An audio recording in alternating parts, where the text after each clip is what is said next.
muddo hadda laga joogo 3 bilood waxaa jirta gabar xaaskayga ah oo aan aad u jeclaayo muddo 4 sanana waa isqabnay walaalay saasiisa wuxuu jiraan gabaraan kula guursaday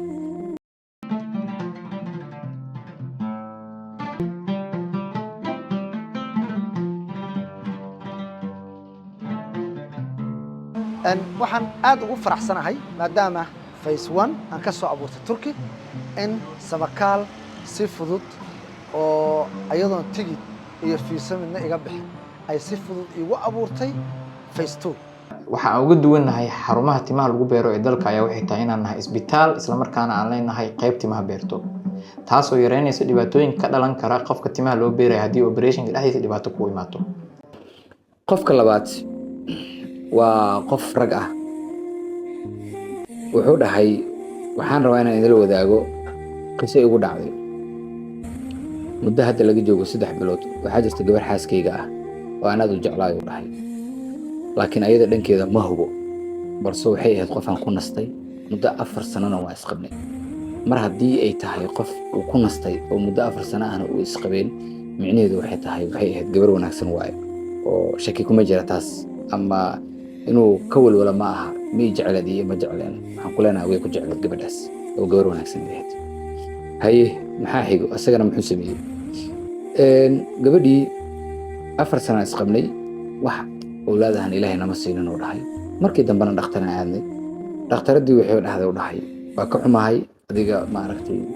wax ilmaha ma dhalaysid oo ma aragtay kuma suuragalayso inaad ugu dasho gabadhii lagu dhahay hadalkaas marka aan maqlo dhahay waxba niyadeeda ma walwal ah ma galin oo waxba iskama kay bedelin oo waxaan dareesanaa qadarta inay jirto qadarta ilaahay ay qof walba ma aragtay ku dhici karto ilaahay qofku doonan oo wax siin karo qofku doonan waxba siin karin oo aysan go'aamin karin qof dhakhtar ah ama qof bini aadan ah sidaan isaga sabro dhahay laakiin gabadhii waxay dhahdo dhahay hadda ka hor ilma iga soo halaabay dhakhtaradu waxay tiri ma hubtaa haa okay daawooyinkan soo qaado marka soo dhameysatid ii soo laabay dhahday daawooyinkii soo qaadatay ku laabashadii aniga ma raacin oo dhahay oo lama soconin wixii la soo dhahayna ma weydiinin sidaas darteed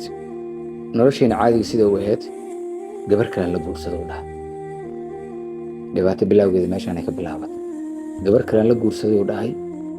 laakiin wuxuu ku fiican yahay wuu u tagay wuu u sheegay oo wuxuu dhahay walaalay saasiisa wuxuu jiraan gabaraan kula guursaday laakiin gabadhii oo ka xanaaqday arrintii oo maaragtay jeclayso weysay kuleetigii kaga dhagtay waxay tiri ilaa ifur hal aan furin henna ma rabo kuleetiga markay iga dhagtay oo si aan isaga furdaamiyaan garan waayo dhahay waxaan sameeyay dhahay hal daraaqan ku furay guriga hooyadeedii aaday in muddo ah kadib waxaa dhintay aabaheed labaad oo hooyadeed qabay tacsidii aan ka qayb galay oo gurigaan tagay oo dhahay tacsidii markii uu tagay